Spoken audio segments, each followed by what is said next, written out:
Glória a Deus. Boa noite a todos. A paz do Senhor. Vocês estão bem? Glória a Deus. Cumprimente uma pessoa que está do teu lado. Falar para ela que ela é muito bem-vinda à casa do Senhor. Glória a Deus. Abra sua Bíblia comigo no Evangelho de Marcos. Evangelho de Marcos, capítulo 1, versículo 32. Hoje é o nosso culto da família. Glória a Deus porque você não ficou na tua casa, você veio.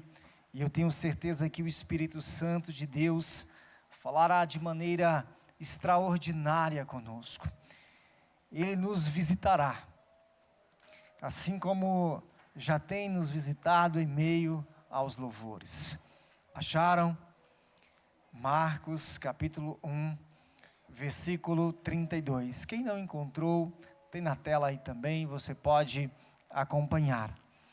Versículo 32, a palavra do Senhor nos fala assim: à tarde, ao cair do sol, trouxeram a Jesus todos os enfermos e endemoniados. Toda a cidade estava reunida à porta.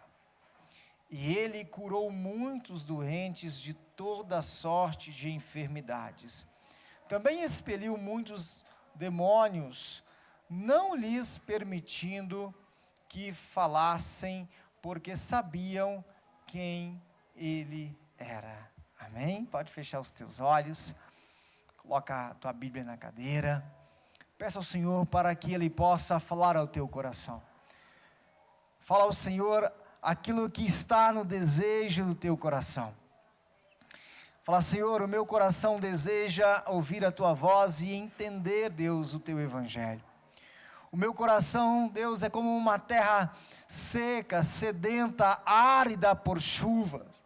Meu Deus, nós temos sede do Senhor. Temos sede, ó Deus, da tua palavra. Que a tua palavra venha, ó Deus, e nos encha nesta noite. E que produza em nós o teu querer, a tua vontade. Espírito Santo de Deus, fica à vontade aqui. Faz, ó Deus, de mim, ó Deus, um canal da tua palavra, da tua bênção, nesta noite, em nome de Jesus. Amém. Amém. Pode assentar-se. Antes de começar o culto, eu estava até brincando com o nosso diretor de cursos de teologia aqui, que é o pastor Pierre. E eu falei, pastor, uma ministração pode ter 2 temas, pode conter 2 temas, porque nesta noite eu vou ministrar a despeito de 2 temas. Falei para ele, eu não consegui trabalhar tudo em um tema só. Eu vou abordar 2 porque é algo muito profundo que o Senhor tem para falar conosco nesta noite. E o tema dessa ministração é vencendo as ofensivas de Satanás, porta das decisões. Quando Jesus, principalmente neste texto de Marcos, lá também em Mateus 8,16, também fala deste mesmo acontecimento. No Evangelho de Lucas, capítulo 4, versículo 40, também narra este mesmo acontecimento. Mas Marcos coloca um detalhe que os outros 2 não colocam. Exatamente aonde aconteceu este fato. Em qual espaço geográfico, onde Jesus estava. E no versículo 33, eu quero que você abra aí a sua Bíblia e você se atente ao que está escrito no versículo 33 de Marcos 1, que fala assim: toda a cidade estava reunida à porta. Aonde é que eles estavam? À porta. Para quê? O que eles estavam fazendo nesta porta? Havia um costume em Israel em que tudo que tinha muito peso de decisão, tudo que era muito grande a ser decidido, eles sempre se reuniam à porta da cidade para poder decidir muitas coisas. Exemplo, depois se nós formos lá para o texto de Ruth, se nós formos para vários outros textos da palavra do Senhor, vai nos mostrar que na porta da cidade haviam grandes decisões, muitos acontecimentos. Jesus mesmo se deparou com diversos acontecimentos à porta da cidade, quando as pessoas estavam saindo da cidade. Só que esse dia foi algo muito forte para o ministério de Jesus. Marcos começa a falar que toda a cidade estava reunida à porta. E junto com aquela multidão, irmãos, havia toda sorte de enfermidades. Pessoas que estavam desenganadas pelos médicos. E fora isso, a Bíblia conta que, a despeito de dois públicos, um público enfermo e um público endemoniado. Pessoas que estavam possessas de demônios. Imagina que naquela noite, naquele dia, era ao entardecer,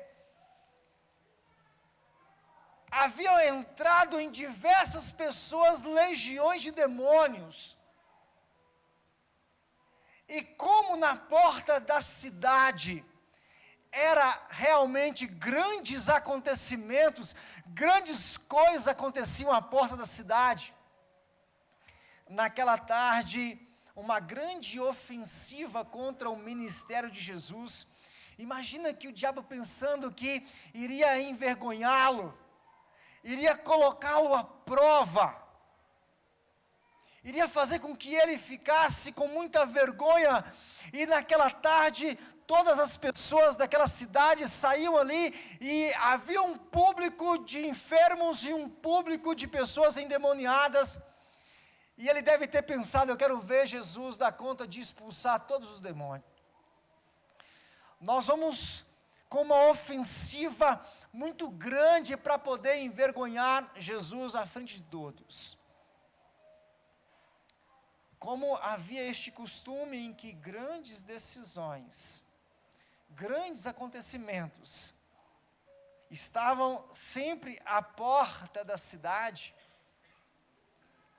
e a multidão toda estava ali, e eles estavam prontos para poder envergonhar ao Senhor.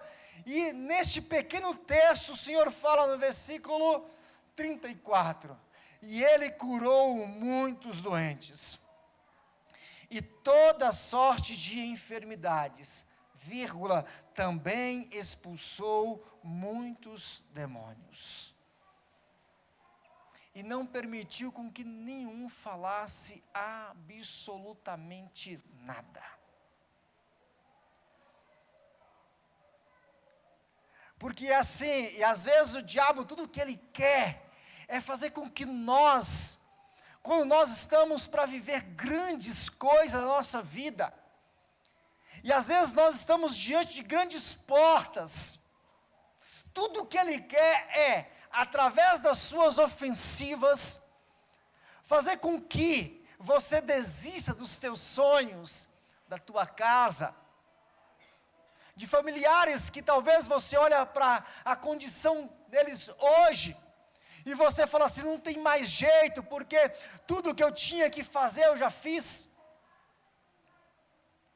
E é muito legal porque quando nós vamos para o texto e o tema é vencendo as ofensivas de Satanás, porta das decisões, nós somos colocados todos os dias diante de grandes escolhas, e às vezes nós não sabemos qual caminho tomar, qual decisão eu tenho que tomar, e parece que quando está próximo de algo grande para acontecer na minha vida e na sua vida, parece que intensifica ainda mais.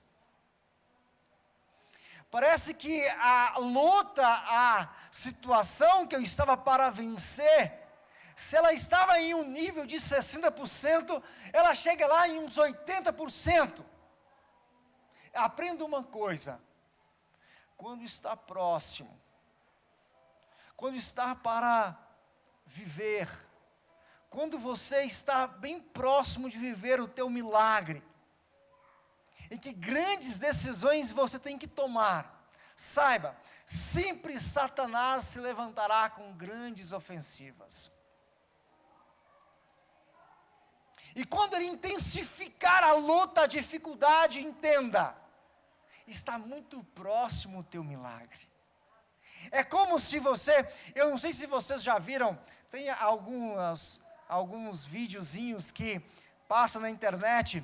Às vezes está lá uma pessoa cavando, e ela, né, acha ali um pequeno tesouro, né, suponhamos aí uma pedra preciosa, e o outro vê o outro cavando e falou: poxa, ele cavou e com 1 metro, ele já conseguiu realizar os seus sonhos. Eu já cavei 3, 4, 5 metros, e eu não consegui achar nada. Por que na vida daquela família, parece que é mais fácil o milagre? Parece que o caminho é mais curto. E quando aquele que está ali para desistir, e ele desiste de cavar, estava a centímetros de muitas pedras preciosas. E é sempre assim, quando nós estamos próximos, bem próximos do nosso milagre, vem grandes ofensivas. E naquela tarde, imagina só, todas as pessoas que estavam endemoniadas saíram para a porta para poderem envergonhar ao Senhor. Satanás levanta uma ofensiva e manda toda sorte de enfermo e endemoniados. Agora eu quero ver se ele dá conta de fazer o milagre. Agora eu quero ver ele resolver o problema daquela pessoa que está endemoniada, daquela família que já está desistindo. Agora eu quero ver Jesus curar aquela enfermidade que não tem como curar. Agora eu quero ver Jesus transformar a vida daquela pessoa que está afundada. Eu quero ver Jesus tirá-lo da lama. E imagina que aquela multidão, ela estava ali para isso. E Jesus só olha para um: está enfermo assim, está curado, recebe a sua cura. Você, demônio, sai. Em nenhum momento Jesus nem dialoga com a enfermidade e nem com os demônios. Mas você já parou para pensar o quanto nós dialogamos com a enfermidade e muitas vezes com os demônios? Nós damos muito crédito. Você fica com a sua cabeça tão atolada, mas não tem mais jeito. Jesus ama quando você fala isso. Porque quando não tem mais jeito para você, é aí que Jesus entra na história. Quando Jesus estava naquela porta daquela cidade, todas as pessoas que não tinham mais jeito, elas estavam ali. Jesus olha para uma com um olhar de compaixão, de amor, e fala: recebe a sua cura. Você está curado, você é curado, vai. E o outro via, e Jesus não vou conversar com o demônio, não. Eu só estou dando uma ordem: saia, fique liberto. E ficava liberto. E Jesus estava ali, e ele fez uma grande obra. Imagina, irmãos, quando nós estamos para viver grandes milagres, como é que vem as ofensivas no mundo espiritual, e parece que as dificuldades não terão mais fim, para colocar em xeque a minha fé, a sua fé, para produzir em mim desânimo e em você também. E tudo que o mundo espiritual deseja é fazer com que você não esteja à porta. E quantas portas estão para se abrirem? Quantos milagres estão para acontecer? E quando eu estou bem próximo, no 99,9% para viver o milagre, vem aquela ofensiva, e você já estava com o pé no milagre, e você recua.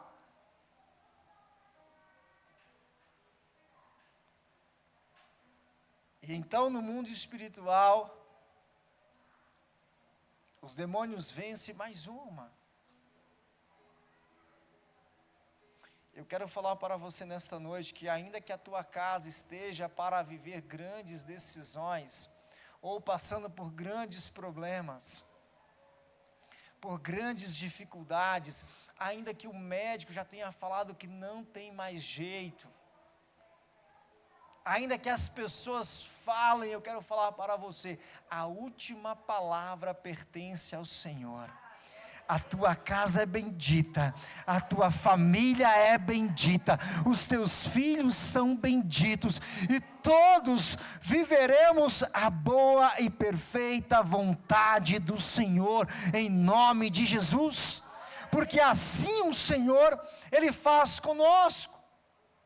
Se nós pegarmos um texto, quando Jesus fala assim, olha, eu estou à porta. A porta sempre será um espaço para grandes decisões. Tem dia que você sai pela porta, não é assim? Não tem como sair pela janela, né?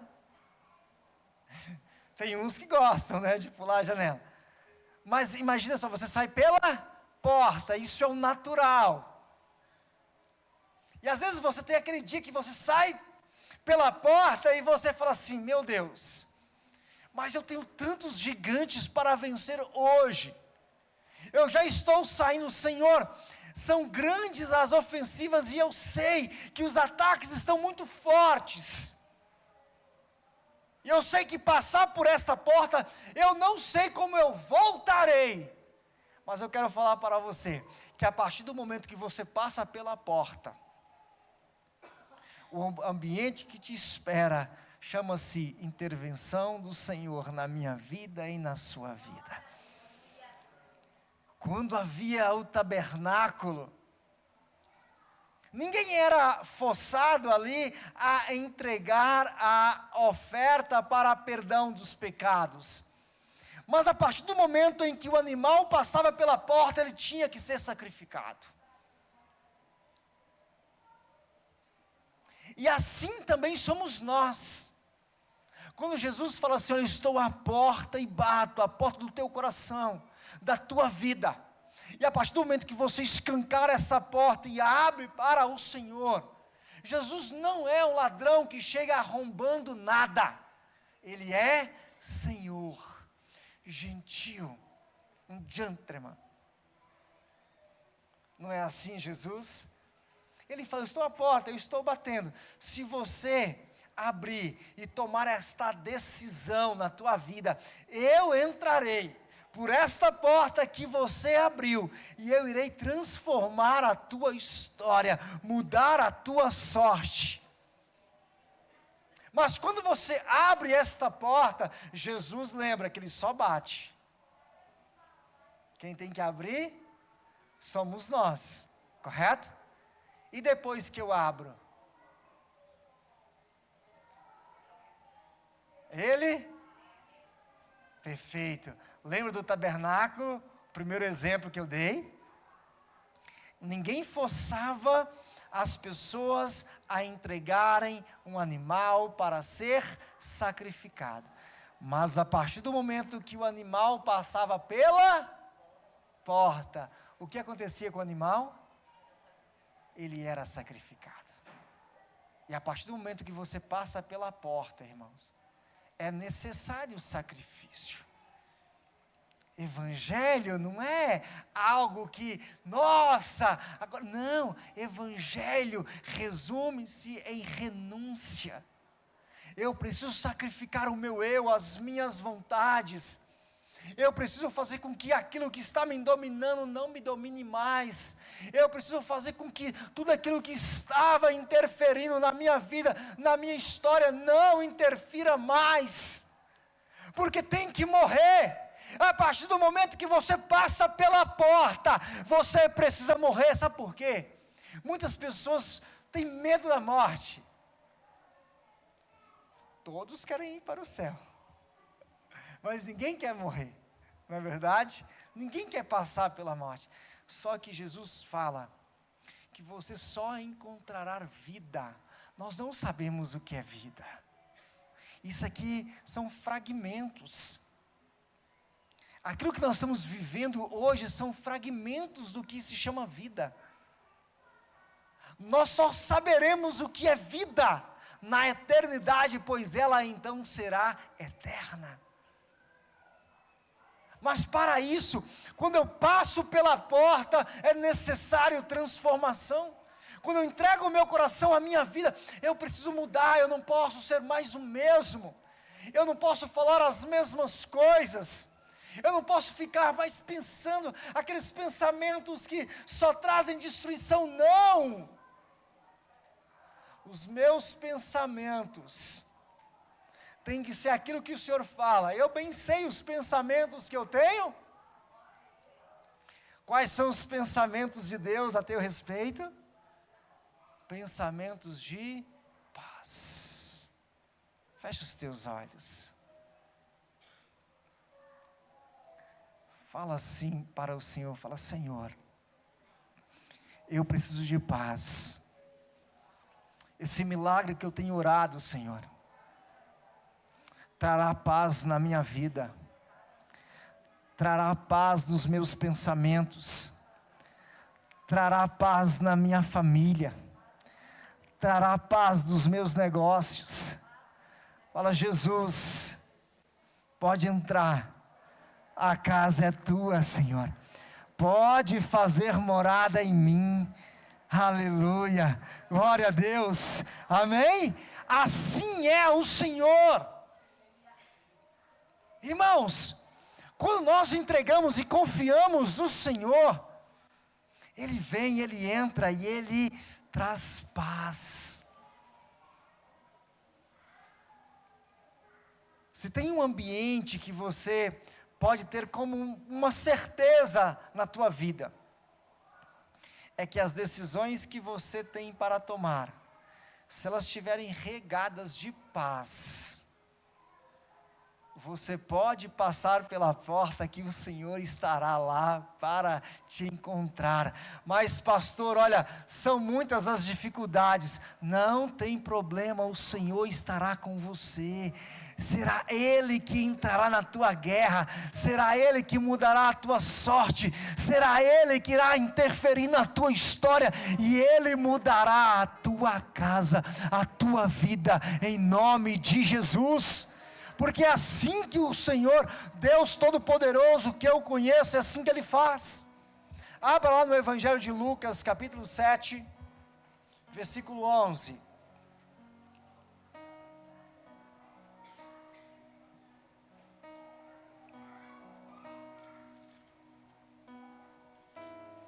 Lucas 7, 11. Quem é que tem passado por grandes ofensivas? Quando eu estava preparando esta mensagem, o Senhor colocou isso no meu coração. Que muitas famílias estavam passando por grandes ofensivas, e essas ofensivas elas vêm exatamente para nos envergonhar. Porque na grande maioria das vezes, quando vem uma ofensiva tão intensa, nós recuamos e desistimos do nosso milagre. Nós não perseveramos. O Senhor fala assim: olha, que tem lutas que ainda não fomos até o sangue, e por isso não vencemos. Tem lutas que requer uma batalha bem mais arrojada. Tem lutas, dificuldades que vão requerer de mim um novo posicionamento. Tem lutas que eu vou com uma arma, às vezes somente de oração, Mas tem lutas que eu vou ter que ir com jejum e com oração. Tem lutas que eu vou ter que ir com jejum, oração, e ainda ter que ir lá na porta e bater nela, para ela se abrir. Acharam? Lucas 7, versículo 11.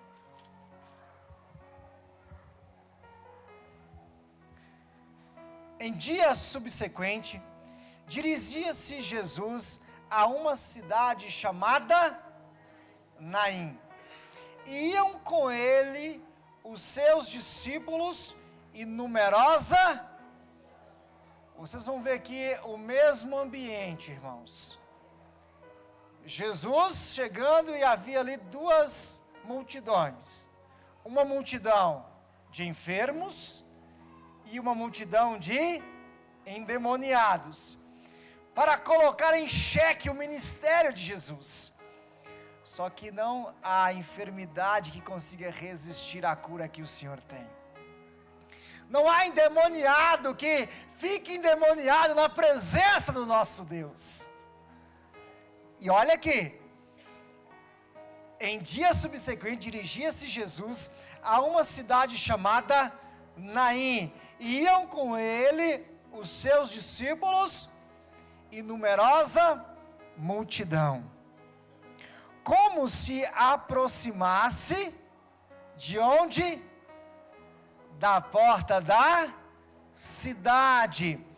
Eis que saía o enterro do filho único de uma o quê? De uma viúva. Não bastava essa mulher perder o marido, ela também tinha perdido o filho único. Agora vamos ler esse texto, começando a mensurar um pouquinho da dor desta mulher. Mensura aí um pouquinho da dor, porque não tem como você falar da dor, da perda de alguém, é somente quando você passa, é que você então pode falar o que é dor da perda.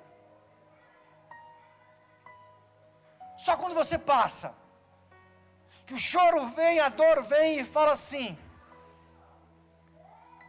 como se aproximasse da porta da cidade, eis que saía o enterro do filho único de uma viúva, e grande multidão da cidade ia com ela. Uma multidão esperançosa com o Senhor, os discípulos do Senhor vindo, chega na porta da cidade, um caixão passando por aquela porta. Uma multidão cheia de esperança e uma outra multidão carregando a morte. E olha o que o texto então nos fala. Vendo-a, o Senhor se compadeceu dela e lhe disse: não chores. Irmão, se tem uma frase que é difícil de você falar em um velório, é para a pessoa que perdeu não chorar. Ah, irmãos, isso rasga ainda mais a pessoa. Você vira para ela e fala assim: não chore. Ela tem todos os motivos para chorar, para entrar em desespero. Jesus só vira para aquela mulher e, movido de uma compaixão por aquela situação, na porta da cidade, mas um lugar de uma grande decisão, porque Jesus poderia deixar passar este caixão e acompanhar o velório até o enterro. E geralmente, eles estavam aqui, o texto é meio que óbvio, porque geralmente os cemitérios eram fora da cidade. E Jesus com a multidão cheia de esperança, porque estava andando com ele, e Jesus encontra com uma outra multidão que não tinha mais esperança. E assim é o Evangelho. Assim somos nós, que já encontramos Jesus, que já temos o Senhor dentro de nós. E o dia que você se deparar com uma pessoa que não tem mais esperança, que já fracassou, que já está para desistir da casa dela, você é aquele que Deus levantou para levar esperança, transformação, mudança de sorte, porque você faz parte da multidão esperançosa que anda com o Senhor. No versículo 14, chegando-se, tocou o esquife e, parando os que o conduziam, disse: jovem, eu te mando, levanta-te. Eita! Sentou-se o que estivera morto e passou a falar. E Jesus o restituiu a sua mãe.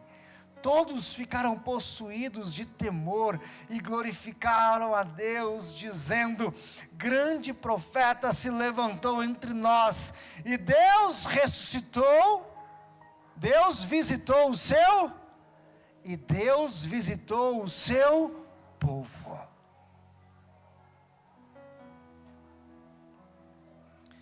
Aquela multidão que estava com o Senhor e também os seus discípulos, irmãos, olha o que Jesus estava fazendo aqui. Jesus, na porta daquela cidade, ele toma uma decisão. Agora imagina só, o texto é bem claro. Provavelmente quem escreveu, que é João Marcos, aqui Lucas, quando você pega este texto, e quem escreve com certeza pesquisou a família. O texto é bem claro ao dizer que aquela mulher, ela era viúva e só tinha um filho. Como Lucas foi o cara que escreveu bem depois dos outros, com certeza ele procurou saber quem era aquela mulher. Jesus fez um milagre, imagina, irmãos, é claro, que como o Filho de Deus, ele sabia de todas as coisas, mas imagina, olha o detalhe, aquela mulher estava enterrando a única esperança que ela tinha. Aquela mulher estava para sepultar o filho que com certeza ela o abraçava para amenizar um pouco da dor da perda do seu marido. Quando a mulher nesta época viúva, irmãos, a única esperança que uma mulher tinha, quanto viúva, era o seu filho. Porque o filho tornaria aquele que iria trabalhar para poder honrar. E ela estava para sepultar a última esperança, aquele que amenizava um pouco a dor dela. E às vezes nós estamos assim, para sepultar sonhos, para sepultar, às vezes nós estamos já à porta para desistir, e imagina que ela já estava ali, e a dor que aquela mulher estava sentindo, o Senhor para aquele cortejo e fala: opa, para, todos. E Jesus vira para ela: não chore mais, e toca no esquife, no caixão, e aquele jovem levanta e começa a falar. Imagina, a esperança voltando para casa, para a família. Imagina ela podendo abraçar novamente o filho que a consolava. Porque a forma natural é o filho enterrar o pai. Mas um pai enterrar um filho é muita dor. E eu quero falar para você nesta noite, O Senhor, Ele irá interferir, ainda que você já esteja à porta para desistir, ainda que você tenha falado que não tem mais jeito, porque o médico falou que não tem. Eu quero falar para você, que o Senhor irá tocar, ainda que seja no esquife, ainda que seja no caixão, ainda que seja naquela área que já estava decretada como morta, o Senhor ressuscitará em nome de Jesus, porque assim é o Deus que eu conheço. Aleluia! Assim é o meu Deus. Eu conheço um Deus todo poderoso. Imagina aquela multidão, uma multidão carregando vida e uma outra multidão carregando morte e se chocando. E eu quero falar para você, que quando a morte se choca com a vida, quem vence? A vida. A vida sempre vencerá a morte. O poder da vida sempre vencerá o poder da morte. Em nome de Jesus, tenha esperança. Não desista dos teus sonhos, daquilo que o Senhor tem falado com você. O Senhor, Ele é poderoso. Lá em Atos, no capítulo 7, versículo 58,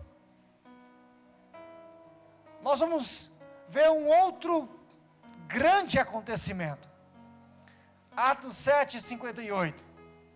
E fala assim: e expulsando-o da cidade, o apedrejavam. E as testemunhas fizeram o quê?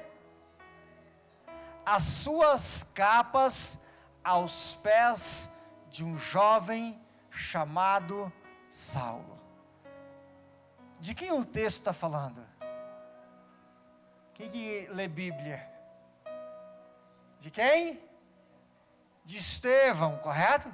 Um diácono, cheio do Espírito de Deus, falando do Senhor, do Evangelho, desde o Gênesis, abordava texto a texto, sabia contar tudo que o Senhor havia feito sobre a terra, até que eles o expulsaram da cidade. E quando você é expulso de uma cidade, você tem que passar pela porta. E quando Estevão passa pela porta, o que acontece?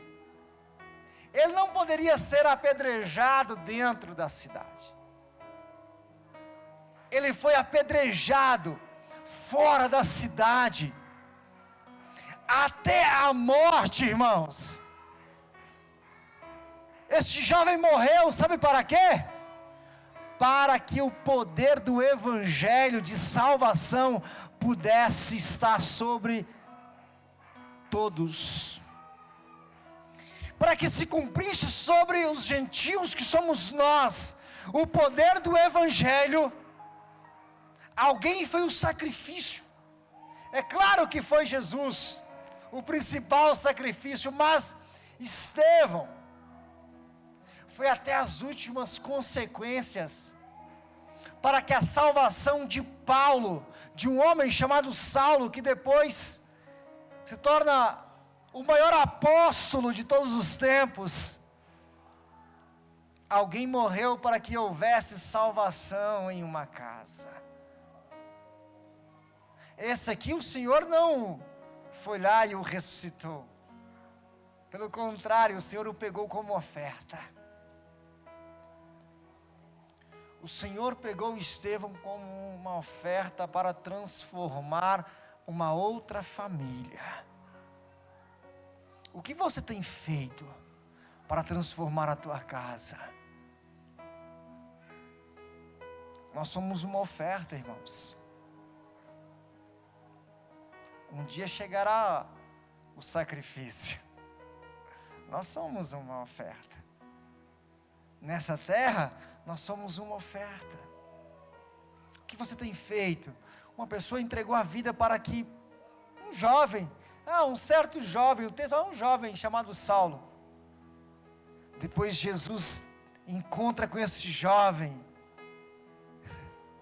e o transforma muda a sorte dele, e sabe o que acontece? Se torna um apóstolo. Que lá na frente, sabendo que um dia alguém tinha morrido para que ele pudesse nascer, ele também se torna uma grande oferta. Foi decapitado. Quem aqui já assistiu o filme Paulo, o Apóstolo de Cristo? Alguém já assistiu? Olha, eu super recomendo. Assista. Lá tem fatos assim, que nos constrange e fala assim, poxa, eu preciso ser melhor.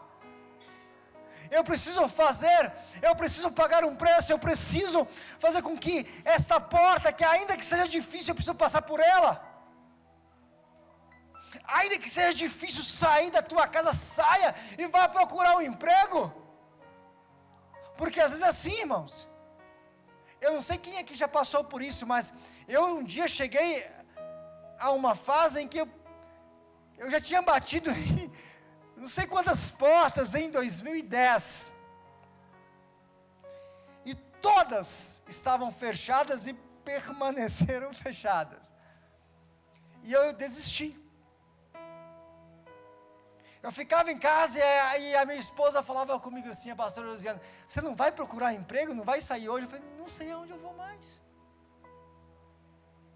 Eu já fui em tudo quanto é lugar que eu conheço, outros que eu não conheço, já parece que assim, olha, parece que já tinha encerrado tudo, que não tinha mais jeito. Um belo dia ela me pegou pela mão e foi comigo até o centro da cidade. E lá, passamos em de uma loja. E nós perguntamos, pô, né? Tem vaga, como é que é para trabalhar aqui? Não, o cara tem, tá, final de ano a gente contrata bastante pessoas, mas precisa fazer um cadastro lá no site. Naquela época era Lan House. Os jovens de hoje nem sabem o que é Lan House. Tem tudo na palma de uma mão, né? Ninguém tinha impressora, irmãos. Você corria uma Lan House, pagava a hora lá, preenchia os dados. Cheguei na loja e falei, olha, preenchi os dados e está aqui também o currículo. Aí o cara falou assim, olha, porque você, né, foi lá e fez tudo isso, porque geralmente ninguém volta. Quando a gente fala, olha, tem que fazer um cadastro no site, o cara nem volta mais. Ele desiste da vaga. Eu falei, eu não. Então faz o seguinte, você vai hoje, está tendo assim uma entrevista num RH assim assado, vai lá e fala que eu te mandei. Quando eu cheguei lá, irmãos, estava acontecendo a entrevista para a empresa. Já cheguei, já fiz a entrevista, já passei, e no outro dia eu estava trabalhando. Sabe por que isso? Porque alguém pegou na minha mão, quando eu estava prestes a desistir e entrar em um poço de depressão. E é assim, irmãos, que parece que quando fecha algumas portas, a próxima porta que se abre chama-se depressão. E nós afundamos e parece que você não está depressiva, porque eu estou bem, será mesmo que você está bem? Você não consegue sair de casa. E quando sai é do nada para nada. Tipo o Big Bang, né? Do nada surgiu tudo. Nunca vi nada fazer alguma coisa, né? Não, mas eu preciso sair, porque quando eu saio, quando eu passo pela porta, o Senhor irá interferir na minha vida e na sua vida. Chegou o tempo de você sair deste lugar, dessa prisão, em nome de Jesus.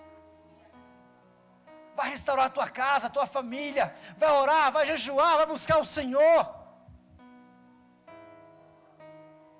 Eu fui hoje em um evento na luta que o Gilson foi, nosso amigo Gilson é faixa preta de jiu-jitsu.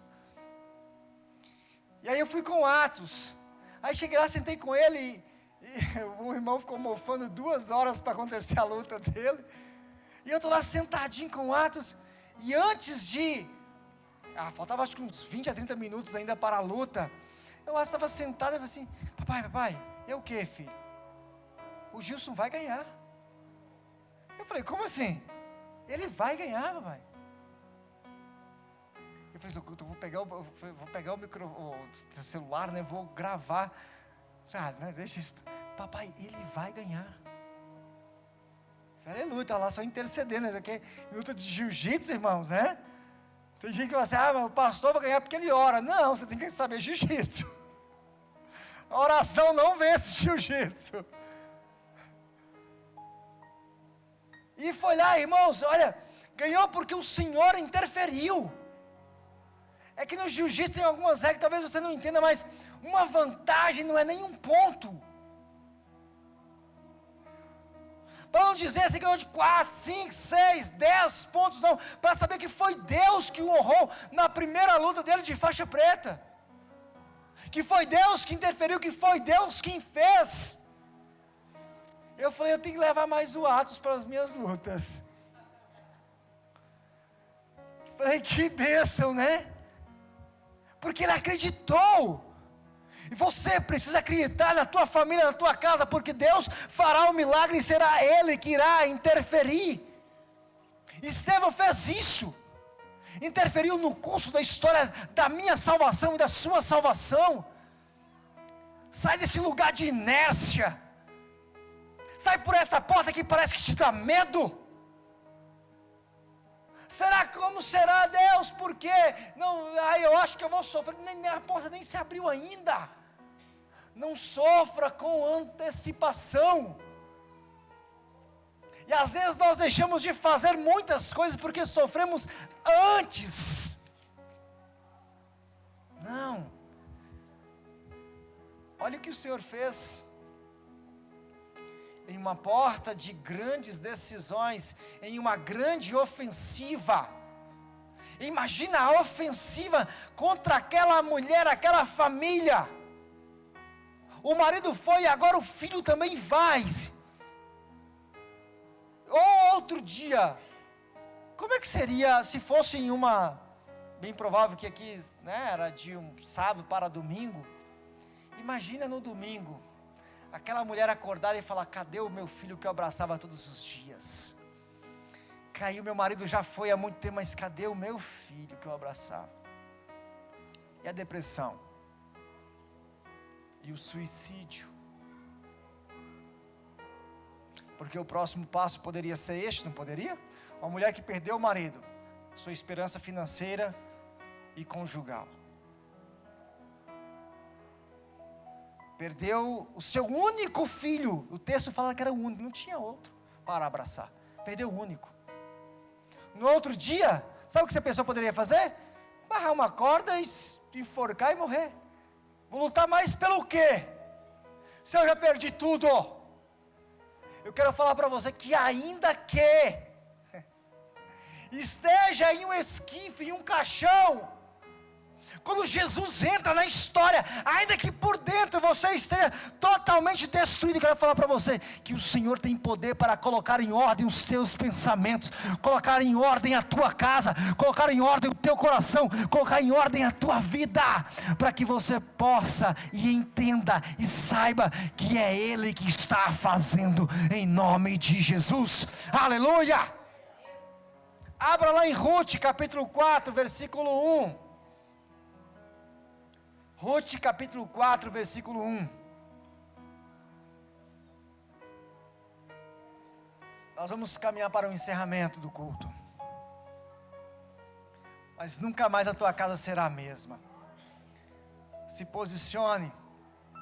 Pastor, é porque parece que não tem jeito. Está no caixão? Está morto. Quem pode ressuscitar? Jesus. Ele pode ressuscitar os teus sonhos. Ele pode fazer com que aquilo que você achava que seria, possível para viver daqui a 10 anos, que você iria conseguir reorganizar a tua vida financeira. Ei, o Senhor vai fazer assim, ó. Em um dia você pode viver esse milagre, porque Ele é Deus.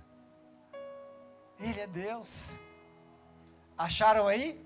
Ruth, capítulo 4, versículo 1. Fala assim, e Boaz subiu a... Lembra que era um costume de Israel. As grandes decisões eram do lado de fora. tinha que passar pela porta, não tinha?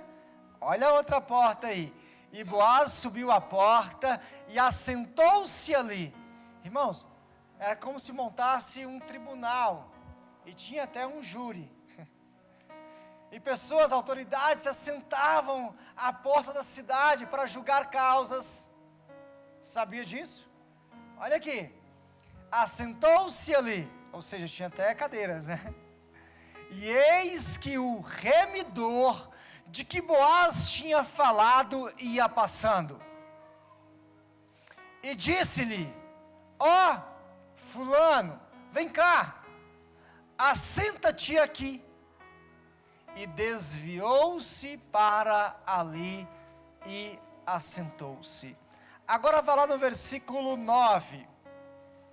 Versículo 9. Então Boaz disse aos anciãos e a todo o povo, irmãos, estavam ali para julgar o resgate de uma mulher. Estavam ali, irmãos, para poder mudar a sorte de uma família. E um homem que seria o remidor, só fez isso, ó. Falei, eu não quero. Porque se eu fizer isso vai me comprometer. E Boaz então entra na história. O que Boaz faz? Então Boaz disse aos anciãos e a todo o povo: sois hoje testemunhas de que tomei tudo quanto foi de Elimeleque, e de Quilion, e de Malom. Quem eram estes? Os filhos de Noemi, não é? E da mão de Noemi. Versículo 10. Põe o versículo 10. E de que também tomo por mulher quem? A Ruth, a Moabita, que foi mulher de Malom, para suscitar o nome do falecido sobre a sua herança, para que o nome do falecido não seja desarraigado dentre os seus irmãos, e da porta do seu lugar. Dito isso, disto sois hoje testemunha. Irmãos, a vida conjugal de uma mulher tinha sido totalmente destruída. Ruth havia casado com um dos filhos de Noemi, e em certo momento ele morre. E Ruth decide andar com Noemi. Aonde Noemi ia, Ruth ia. Até que um dia, um homem então se levanta para poder decidir a sorte conjugal daquela mulher. E aquela mulher que não tinha mais esperança, irmãos, era uma viúva que estava à porta. Imagina, irmãos, todas as pessoas estavam ali, os anciãos de Israel, e a vergonha que ela estava passando na frente de todo mundo. O que era para ser um remidor não quis ser. Imagina que é como se fosse uma pessoa que fosse casar, e se estivesse prestes a casar, chegasse no dia do casamento, ele desistisse. Imagina a vergonha. E aquela mulher ali na frente de todo mundo, sendo julgada. Como é que seria agora a vida dela? Porque o marido morreu, perdeu tudo que ela tinha, e ainda era moabita. Aí é que não tinha direito mais a nada. E sabe o que Deus faz Deus entra na história de Ruth. Deus faz com que aquela mulher que não tinha mais esperança de casamento, porque o seu marido já tinha falecido, uma mulher que já tinha desistido de casar, de ter matrimônio. Quando eu estava, irmãos, preparando esta mensagem, Deus falou comigo assim: olha, fala para aqueles que já desistiram do matrimônio, eu sou Deus.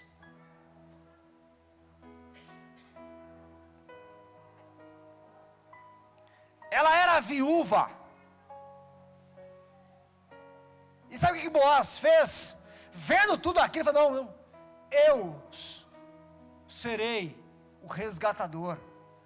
Tudo que era desta família será restituído. E eu vou tomar Ruth como esposa. E o tempo de vergonha conjugal desta mulher encerrará hoje. Boaz, ele faz um papel como se fosse um papel de uma tipificação de Deus. Ele entra na minha vida e na sua vida, não interessa a idade que você está, Deus é Deus para mudar a tua sorte, e fazer com que você ainda viva os teus sonhos de matrimônio, em nome de Jesus. Eu profetizo sobre a tua vida, mas pastor, já morreu esse desejo. Deus, Ele é Deus para restaurar a tua vida, a tua sorte, em nome de Jesus. Ele é Deus, Ele mudou a sorte. E quando o Senhor ele estava na porta da decisão, vivendo, passando um dos maiores ataques, o Senhor ele entra na história e ele cura a muitos, e ele expulsa muitos demônios. Curva a tua cabeça, fecha os teus olhos.